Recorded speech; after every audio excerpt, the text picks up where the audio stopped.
Dobrý den a vítejte u 48. lekce. Hello and welcome to lesson 48. Okay, I haven't done a lesson for ages.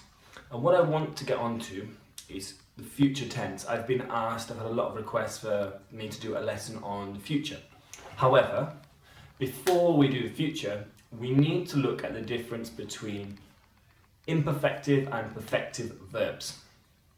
So in English, to express an action, we just use one verb.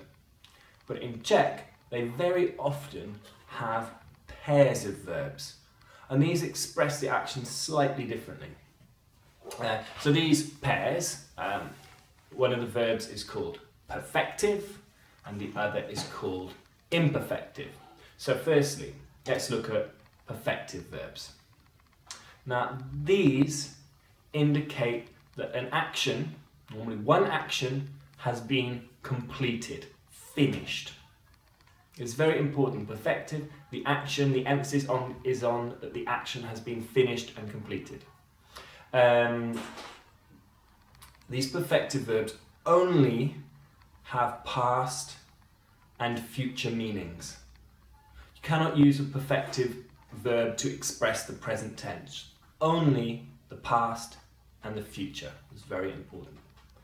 The last thing about perfective verbs is they very often look the same or very similar to the imperfective verbs, except they have a little prefix at the beginning of the word.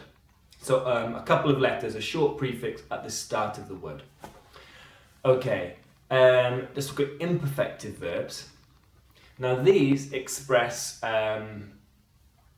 describe actions that are not complete, not one action and not complete, the ongoing process of an action. These can express the past, the present and the future. So if you were talking about a habitual activity that you do regularly, you're going to be using imperfective because that happens more than once. Okay, let's look at an example to make this clear. Okay, so maybe you already know the verb to write, which is psát. Psát. Now the form I've just given you, the infinitive form, psát, that is an imperfective verb. So that's talking about actions which happen again and again, or the process of an action. Now the pair that matches that is napsat. So we've got psát, imperfective, napsat, perfective. Let's give a really clear example. So I want to say, yesterday I was writing a letter, and yesterday I wrote a letter.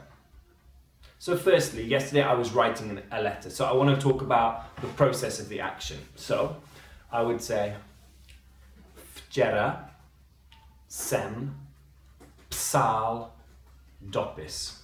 Dopis means letter. So včera jsem psal dopis. Yesterday I was writing a letter. This action was happening. That's imperfective. Včera jsem psal dopis. Now on the other side, I might want to say, yesterday I wrote a letter. In other words, I wrote it, I completed it, I put it in the envelope. The letter was written and completed. So I can say, včera jsem napsal dopis. Včera jsem napsal dopis. So it's very, very similar. But all I've done is I've replaced psal with napsal. And that indicates to the listener that the action was completed. And that's it really. But it's very important that we cover that before we move on to looking at the future, because you form future in a different way with imperfective verbs and perfective verbs. The past is formed in the same way, so it's very easy. The present is only with imperfective verbs, and we've looked at that already. But the future is with both verbs, and it's formed in a slightly different way. Okay, I hope that didn't seem too complicated. I know to start with it can seem confusing when to use perfective and imperfective verbs, and it's also a hassle when you're learning Czech, but you've got to learn these different pairs. It can take some time, but the theory of it isn't very difficult. I find it difficult putting into practice, but the theory is quite easy. Okay, so I hope that was helpful, and I'll try to post another lesson soon which goes into talking about the future of perfective and imperfective verbs. So, děkuji moc. Thank you very much. If you like the video, please give it a like and share it with anyone you think might be interested. So, děkuji moc a nashledanou.